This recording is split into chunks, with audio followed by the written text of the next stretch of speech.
ఓవైపు గోదావరి ఉధృతంగా ప్రవహిస్తుంటే మరోవైపు అవినీతి వరద రాజకీయం కూడా గట్టిగానే సాగుతోందట.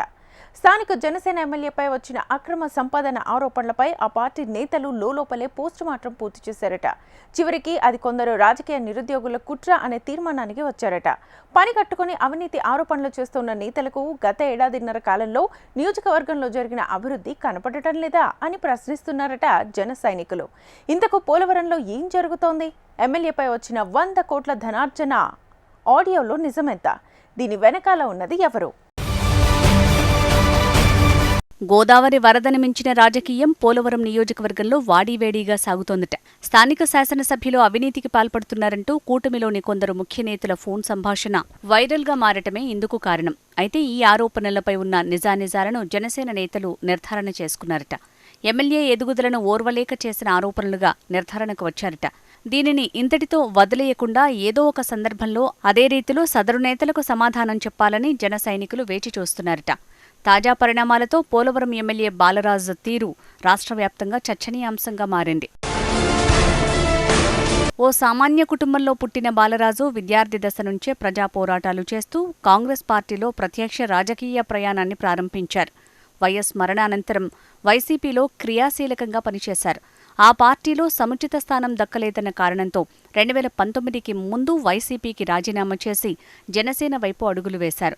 జనసేనానిని మెప్పించి 2019లో ఆ పార్టీ తరపున పోటీ చేసేందుకు బీఫామ్ పొందాడు. కానీ పరాజయం పాలయ్యారు. కానీ పార్టీ మాత్రం మారలేదు. తిరిగి 2024లో మళ్లీ పోటీ చేసి గెలుపొందారు. అయితే ఈ గెలుపునకు ప్రధాన కారణం స్థానిక నేత కరాటం రాంబాబు అంటారు బాలరాజు. ఆయన సహాయ సహకారాలతో తన గెలుపు నల్లేరుపై నడకలా మారిందని సెలవిస్తుంటారట ఎమ్మెల్యే. అయితే తన బలం బలగం అనుకున్న కరాటం రాంబాబుతో ఓ మాజీ మంత్రి జరిపిన ఫోన్ సంభాషణ సోషల్ మీడియాలో వైరల్గా మారి బాలరాజుపై మాయని మచ్చవేసిందట. పోలవరం జనసేన ఎమ్మెల్యే ఏడాదిలోనే 100 కోట్లు సంపాదించారని, ఇదంతా పవన్ కళ్యాణ్కి ఎందుకు తెలియటం లేదంటూ మాజీ మంత్రి కమెంట్ చేసినట్టుగా ఓ ఆడియో వైరల్ అవుతోంది.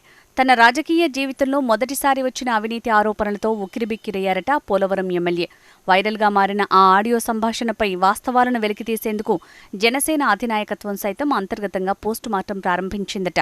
జిల్లాతో సంబంధం లేని సదరు మాజీ మంత్రి ఈ నియోజకవర్గానికి సంబంధించిన ఎమ్మెల్యేపైన ఎందుకు ఆరోపణలు చేయాల్సి వచ్చింది అన్న వివరాల్ని అన్వేషించిందట. గతంలో నీటిపారుదల శాఖ మంత్రిగా పనిచేసిన ఆయన పోలవరం నిర్మాణ పనుల్ని సైతం దగ్గరుండి పర్యవేక్షించేవారు. నిర్మాణదారులతో అత్యంత సున్నిత సంబంధాలు కలిగి ఉండటమే కాకుండా వారి వ్యక్తిగత వ్యవహారాలపై కూడా స్పందించేవారట. ఈ నేపథ్యంలోనే పోలవరం స్థానిక శాసనసభ్యులుగా ఉన్న బాలరాజుకు నిర్మాణదారులకు కొన్ని అభిప్రాయ భేదాలు కలిగాయని, అందుకోసమే మాజీ మంత్రి పనిగట్టుకుని పసలేని ఆరోపణలు చేశాడని తేల్చారట. పోలవరం నియోజకవర్గ నేత కరాటం రాంబాబుకు పనిగట్టుకుని ఫోన్ చేసిన మాజీ మంత్రి ఎమ్మెల్యేపై అవినీతి ఆరోపణలు చేయటం బాగానే ఉంది.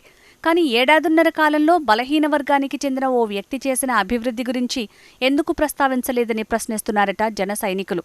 ఆరోపణలు చేసిన నేతలు తాము అడిగే ప్రశ్నలకు సమాధానం చెప్పాలని డిమాండ్ చేస్తున్నారట.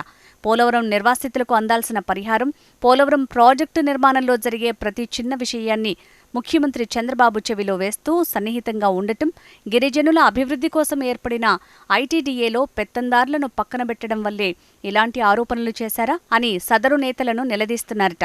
తాము అడిగే మరిన్ని ప్రశ్నలకు సమాధానం చెప్పాలంటూ ప్రత్యేకంగా కరపత్రాల్ని ముద్రించి నియోజకవర్గం ప్రజలకు పంచిపెట్టడమే కాకుండా వాట్సాప్, ఫేస్బుక్, ట్విట్టర్ లాంటి సోషల్ మీడియా వేదికలను ఉపయోగించుకుని చేసిన అభివృద్ధిని చాటి చెప్పేందుకు ప్రణాళికలు సిద్ధం చేస్తున్నారట. ఎమ్మెల్యే చిర్రి బాలరాజుపై కొందరు పనిగట్టుకుని దుష్ప్రచారం చేస్తున్నారని మండిపడుతున్నారట జన సైనికులు.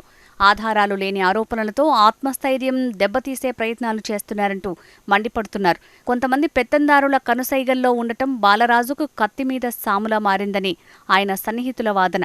ప్రజా సమస్యలు, నియోజకవర్గ అభివృద్ధిపై దృష్టి సారించి ముందుకు సాగుతానని సన్నిహితులకు సెలవిస్తున్నాడట బాలరాజు.